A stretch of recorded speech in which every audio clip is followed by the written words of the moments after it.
queridos compatriotas todos. Bueno, vamos a sacarle un poco de seriedad, de formalidad.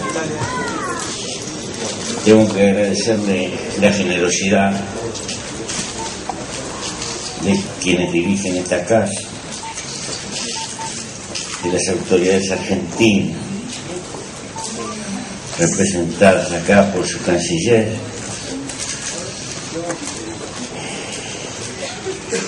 de los distintos estamentos institucionales que componen la argentinidad, a tantos recuerdos, a ustedes, yo no merezco y no me trago la pastilla. Esto se lo merecen muchos compatriotas anónimos, soldados sin jubilación ni reconocimiento, que a lo largo de muchas décadas hicieron todo lo posible para que lo mío y lo tuyo no nos separen tanto, para que en definitiva en nuestro paísito no haya gente con necesidades mínimas sin cubrir, los luchadores sociales, los utopistas, los soñadores.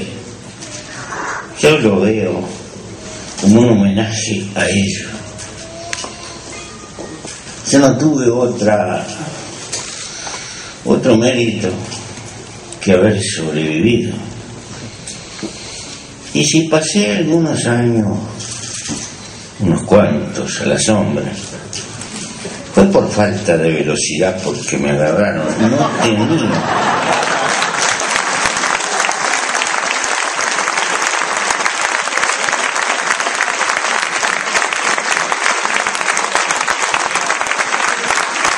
Sinceramente, no tenía vocación de héroe, ni perseguía homenajes, ni nada por el estilo. Como tantos otros. Pero tuve la suerte de que rodando y rodando perduré. Un poco por suerte. Y tal vez por vasco, por fiado. A eso le llaman coherencia. Se le puede llamar terquedad. ¿Qué sé yo? No sé.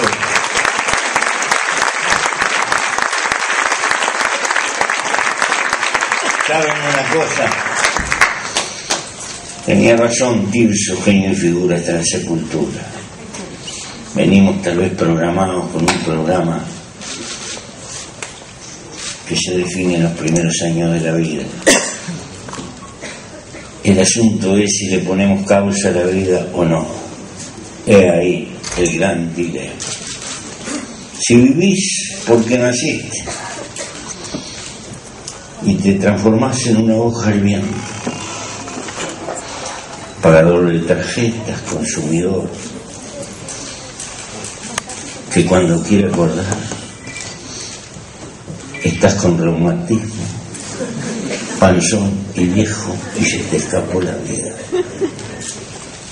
La otra, vas a estar con reumatismo, panzón y viejo, pero no se te escapó la vida, porque tenías sueño y seguiste soñando.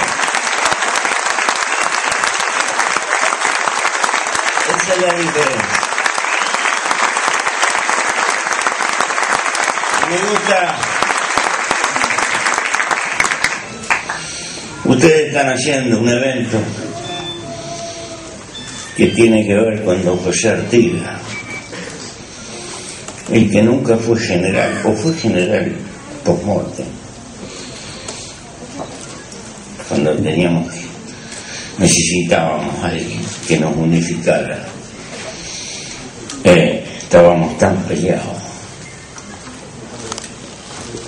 pero ustedes están en una ciudad, nada más ni nada menos que en Buenos Aires, haciendo un homenaje a Artigas. El otro día anduve por el Chaco,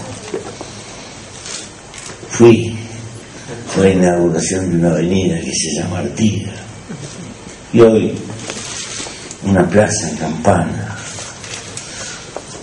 con la memoria de Artigas. ¿Quién era Artigas? La memoria es presente cuando es un mensaje. La memoria es el precio de nuestras heridas, también, pero es también nuestra docencia. Vamos a las raíces instintivamente, tratando de, en medio de la incertidumbre, de ubicarnos frente al porvenir. Porque la vida siempre es porvenir, y la verdadera lucha es por la vida de nuestros nietos, por las condiciones que les vamos a dejar a ellos, que los convocamos a la vida. Pero vamos para atrás, tratando de encontrar claves que nos ayuden en las incertidumbres del futuro. Con Artigas en 1820, queridos estudiantes, sucumbe la pata popular de la Revolución de Mayo. Artigas es el fundador del federalismo por lejos, que levanta una visión de organización social de entrada definidamente republicana. Pero digo que sucumbe la pata popular que representaba Moreno y algunos otros con la desaparición de Artigas, porque después de él no se dice por América que los indios se gobiernen a sí mismos. No se levantan barreras proteccionistas selectivas para defender los ponchos de Tucumán y las carretas tucumanas de aquella incipiente industrialización que había empezado hacia fines de la colonia, y había que defenderse de los ponchos de Manchester, de los recados, de las cosas que el surgir industrial de la Nueva Inglaterra colaba por todas partes. Nadie va a hablar en el Río de la Plata, una suerte de estancia, 700, 800 cuadras, para que poblaran con 2 ranchos y asentaran ganado cimarrón. Y hoy sabemos que esa superficie de suelo era lo suficiente como para sostener una familia con un nivel decente de clase media incipiente, pobretona, pero clase media, y era un verdadero proyecto de país antioligárquico y republicano.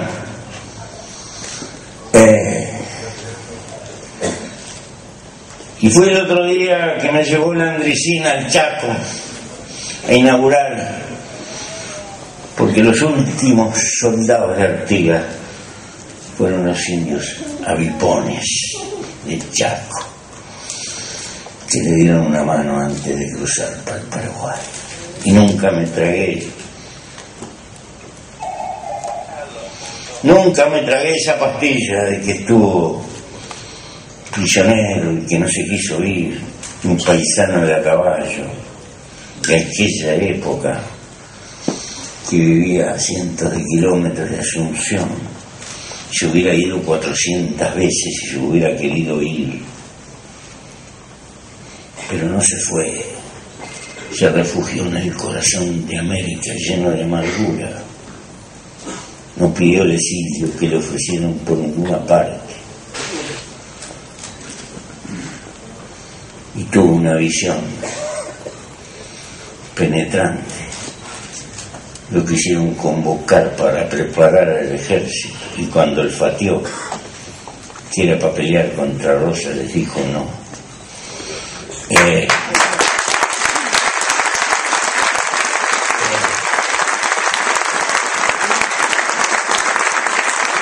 Por eso es un héroe terriblemente moderno, porque con las limitaciones de la época, la estatura de cartearse con Güemes, que era un gaucho como él, peleando allá en la frontera, con una definición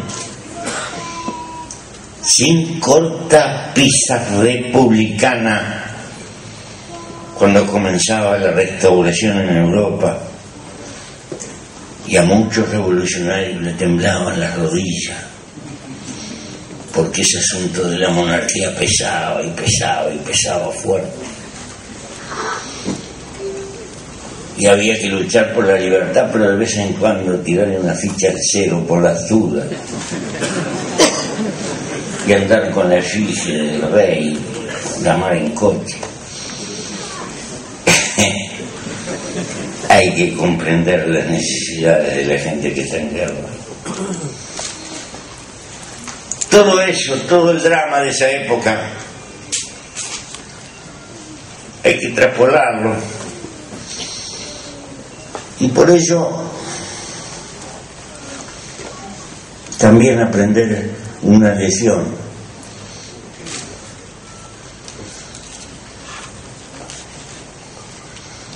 Siempre, absolutamente siempre, hubo malos extranjeros y peores americanos, pero siempre hubo gente que hasta instintivamente estuvo pegada al sentido de patria. Y ese sentido, que viene muy de abajo, que a veces habla muy poco, y que encontró como pudo la forma de organizarse, como decía cierto pensador, los caudillos del movimiento independentista eran tal vez la forma de expresión de una democracia primitiva, que no podía ser asamblea para discutir programas, sino que se juntaba naturalmente en derredor de una personalidad fuerte y una manera de expresarse políticamente. Ha pasado mucho tiempo.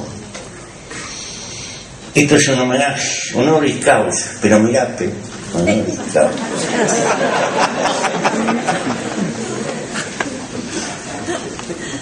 Estamos en otra época. ¿Para dónde vamos? ¿Para dónde va el mundo? Porque los libertadores soñaban y en alguna medida tenían la imagen de la jurisdicción de los viejos virreinatos en la retina de su memoria infantil. Era, al fin y al cabo, la organización institucional que se sobrepuso sobre muchas fronteras que existían. La nación guaraní, quechua, etc. Los olvidados, los eternamente olvidados, los todavía olvidados, los que con todavía tenemos deuda con tantos pueblos de América Latina que estaban primero, que tienen hasta su cosmogonía, una manera de ver el mundo, y que tenemos que pugnar por respetarlo, aprender e integrarlo.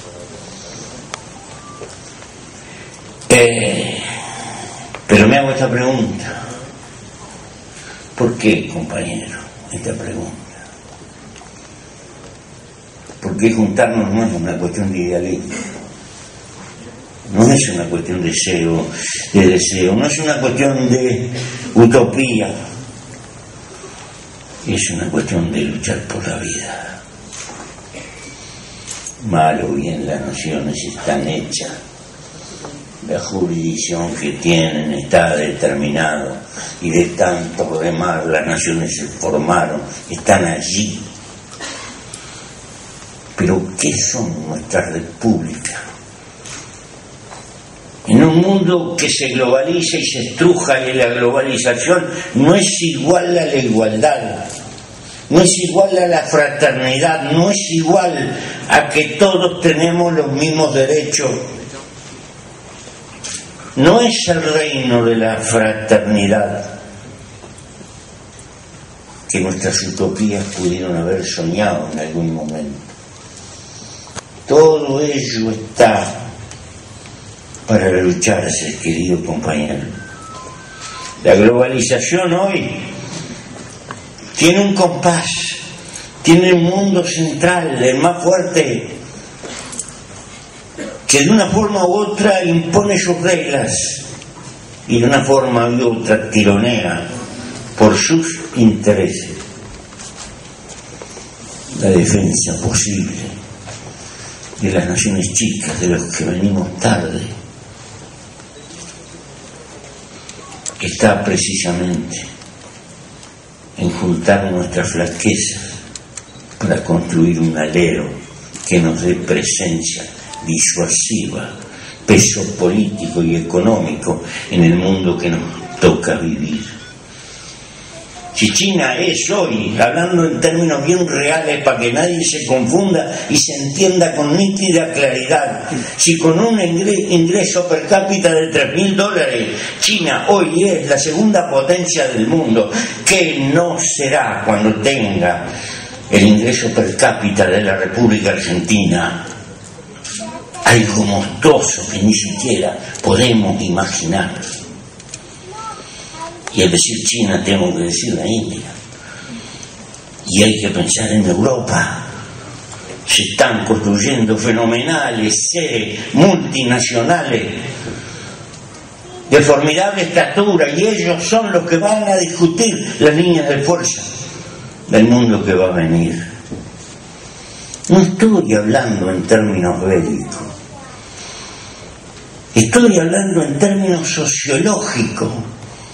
Solamente con la unidad de acción de nuestras repúblicas, el mejor paso institucional que hemos dado en muchos años en esta América es el UNASUR que está allí.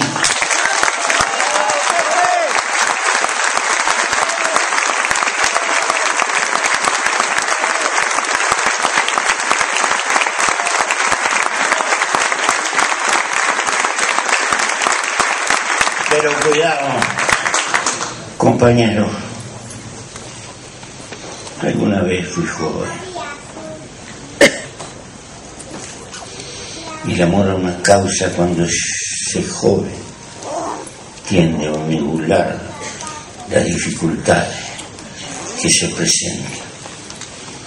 Esta lucha es terriblemente difícil, porque esta lucha de juntarnos tiene que luchar contra nosotros mismos, porque hemos sido formados inevitablemente en el escalón nacionalista de formación de nuestras patrias. Nuestra matriz está hecha de otra forma y nuestra propia matriz, nuestros intereses económicos elementales que cada 15 días cierran, nos obliga permanentemente a ponernos palos en la rueda. No es sencillo el fenómeno de juntarnos, de que una necesidad de carácter estratégico pueda imperar a la larga sobre las dificultades tácticas de todos los días. Pero además,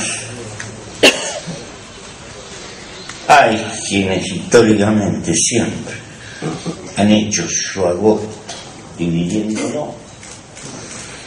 Hay changadores de afuera que viven entre nosotros, tienen su, como aquel señor de la época de Artigas, que llegó a gobernar Buenos Aires y que el personal de servicio de su casa tenía la obligación de hablar en inglés. porque Inglaterra era la civilización en aquella época, y él era portador de una tabaquera con una estatuilla de Canning. Y ese loco con todo el bacalao empezado. No será tan así, pero es así. Es decir, esto no es sencillo. No.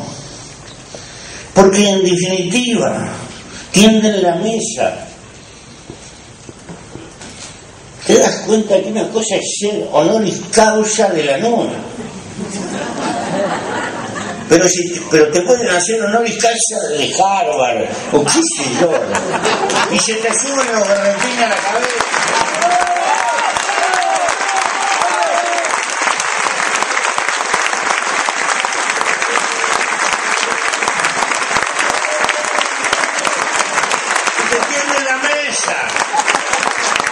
Te tienden la mesa y te tratan como un personaje. Te ponen un Mercedes acá a la esquina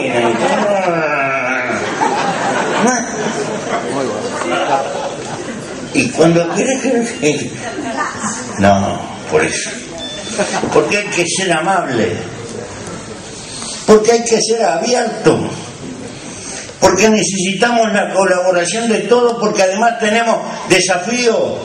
Nuestros pueblos no viven de discurso, necesitan laburar, necesitan guiso, precisan techo, y si no le resolvés el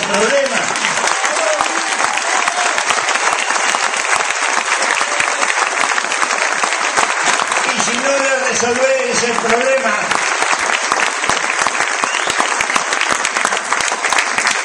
te dan la espalda, y te dan la espalda porque tienen que vivir. Y tienen razón, pero para resolver ese problema en la sociedad en la que tenés que entender a esa sociedad, tenés que respetar y ayudar al inversor. Y tenés que estar negociando todos los días, porque si no hay inversión no tenés laburo para la gente. Y claro que unos se llevan más que los otros, y eso te genera contradicciones. Es decir, no es sencillo. No es sencillo, compañero. Porque además es un largo proceso. Porque cada hombre del pueblo se transforma en un consumidor. Y según le vaya a él en su realidad material, va a ser la respuesta política que va a dar. Y va a dar una respuesta política que a veces apoya una causa de contenido estratégico, pero en otras no, porque no tiene trabajo, porque no tiene compensación por esto, por lo otro. No es sencillo, porque además hemos aprendido el valor que tiene la libertad, y no se le puede pasar a prepo a la gente por arriba, aunque la gente se equivoca. La gente hay que respetarla aún en sus errores, y hay que quererla, porque es el único valor permanente.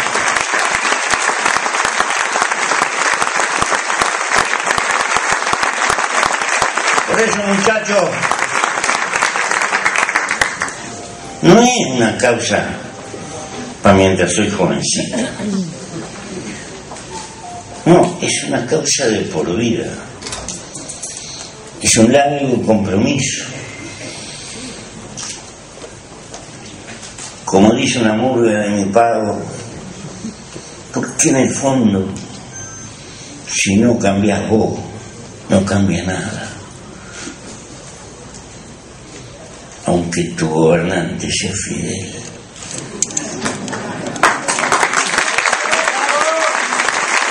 ¿Qué quiero decir? Hay una lucha de valores acá.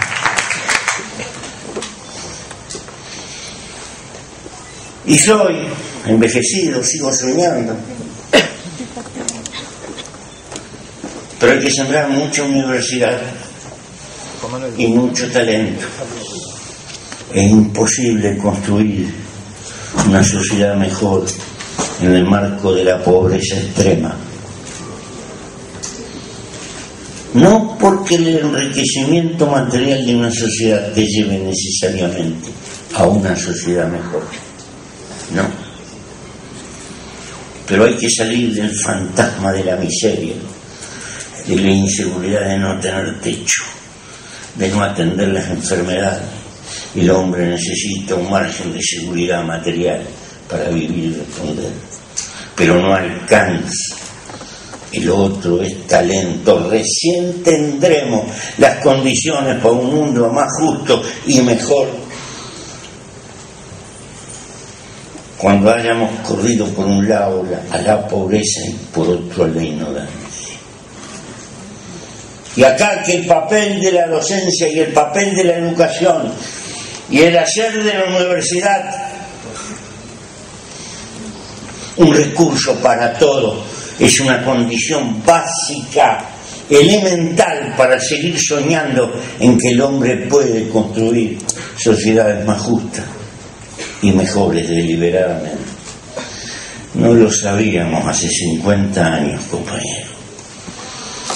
Tuvimos que padecer mucho y equivocarnos mucho. Y dentro de ese conocimiento empezar a entender lo que es la conciencia humana, cómo funcionan las reacciones del hombre, el papel que tiene la emotividad, qué cosas quedan en nuestro acervo. Sí, tenemos derecho a seguir soñando en que es posible un hombre mejor, pero hay que construir todo un andamiaje material que nos tiene que comprometer. Por eso esto es una larga marcha.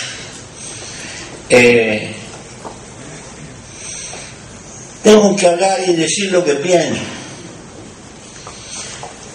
Me doy el lujo de ser el presidente más viejo que debe haber en América Latina y un país chico que nadie va a desconfiar que es imperialista.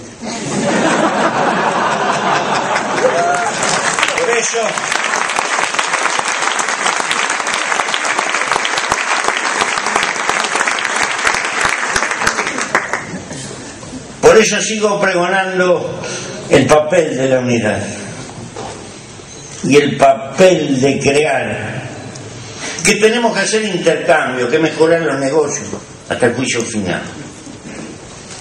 Sí. Nunca hay que desprenderse de las realizaciones materiales y hay que darle mucha pelota.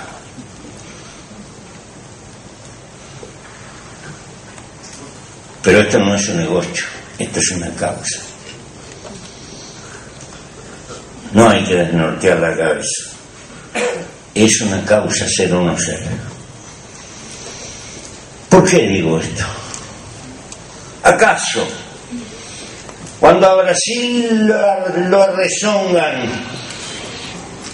porque le dicen con ese ecologismo que ha nacido en el mundo central, no el otro, los que pudieron toda la naturaleza y ahora nos mandan a que la cuidemos nosotros? A eso me refiero.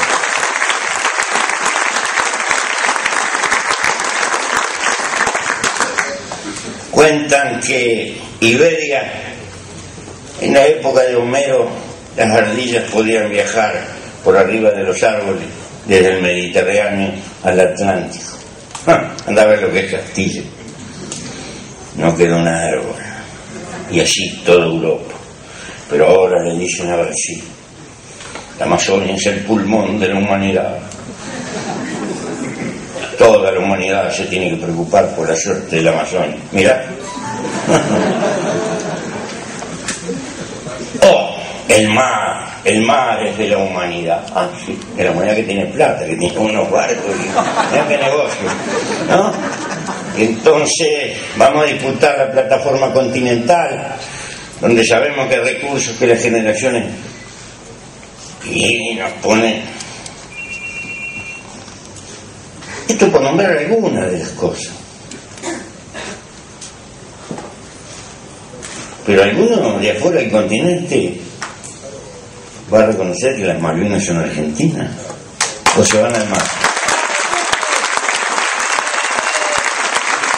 ¿Quién le va a dar la razón a la Argentina?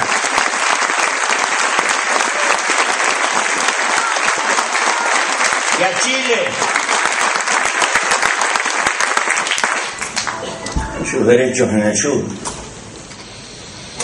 ¿Y quién se va a desgañitar entendiendo el grito histórico desesperado de Bolivia y de Paraguay para salir al mar? Y estos pueblos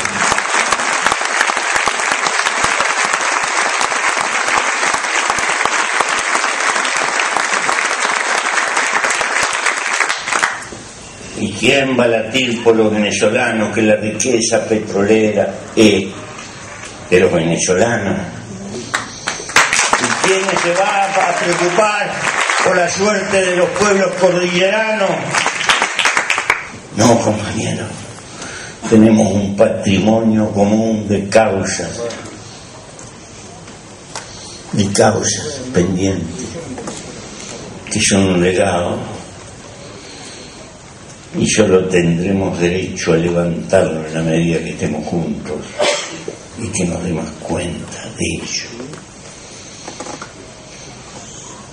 ¿Que tenemos equilibrios muy distintos? Claro que sí. ¿Qué puede hacer el Uruguay?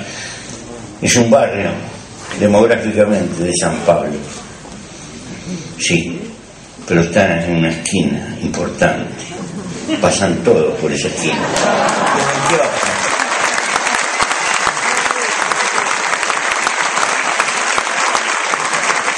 Van y vienen.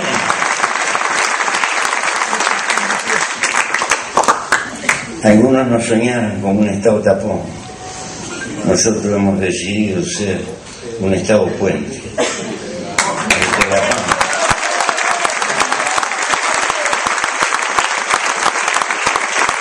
entre la Pampa y la Amazonia,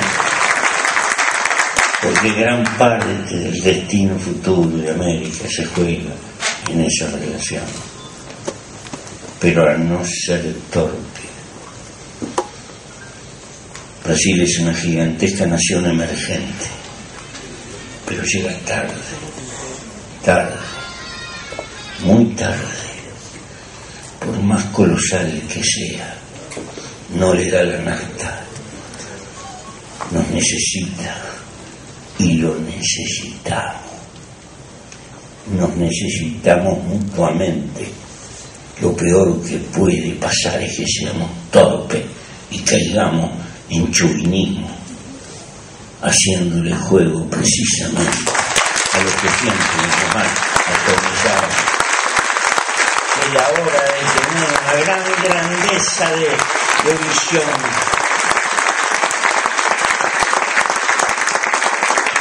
Y tenemos que lograr un desarrollo inclusivo, acordándonos en primer término de lo que están más retrasados. Cuando digo inclusivo dentro de las naciones, los indigentes, los pobres primero, después inclusivo entre nosotros.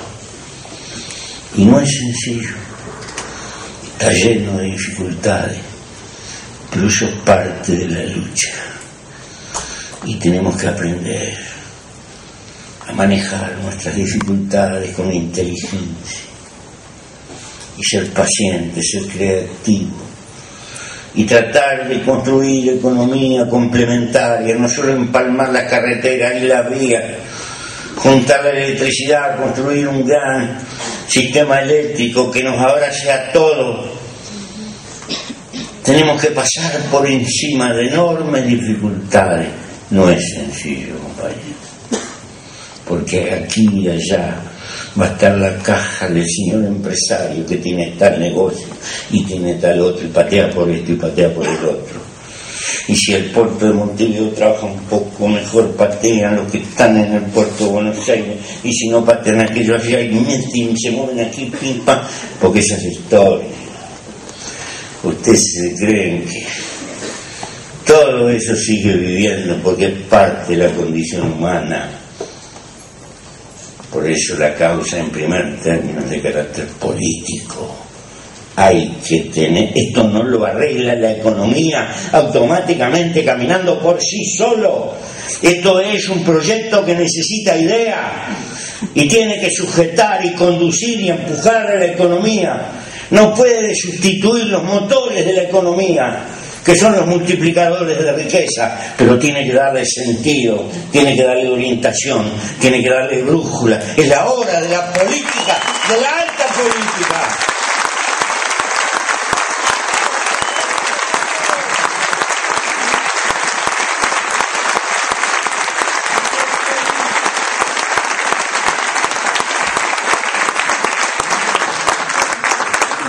Y es la hora de ponerle causas a la vida,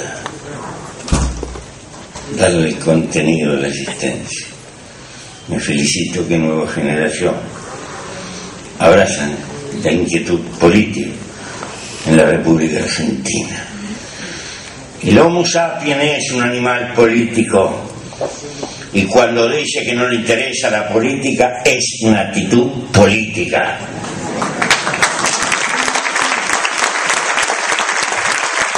Y lo es, porque el Homo sapiens es gregario, no es un felino, no puede vivir en soledad, vive en sociedad.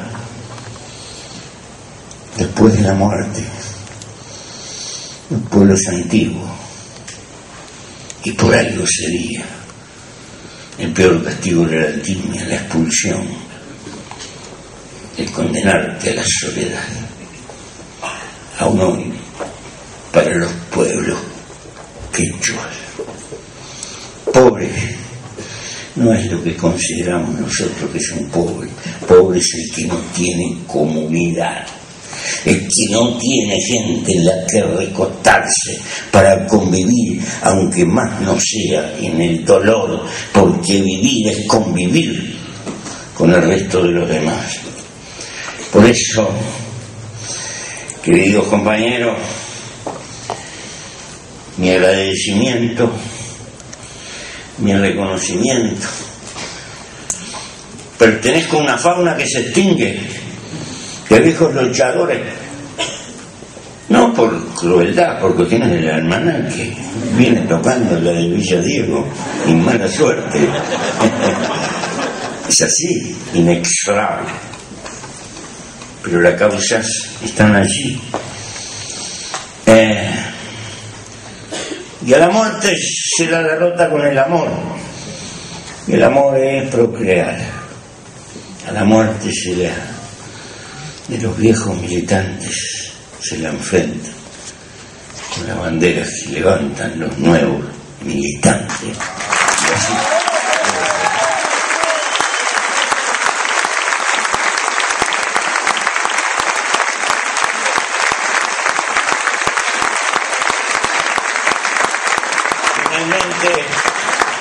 Para cerrar, cada generación debe de aprender con sus errores y debe de mirar para atrás y aprender con los errores de los otros. Un camino es auténtico cuando se cometen errores propios, novedosos, y no cuando se cometen, porque los errores que cometieron otros no es cometer gilada, es otra cosa.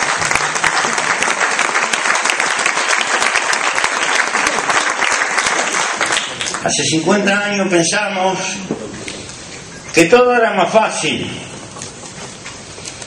que íbamos a ayudar a recrear un hombre nuevo y que estábamos a punto de tocar el cielo con la mano, porque caían los estados burgueses y creábamos una nueva sociedad minga.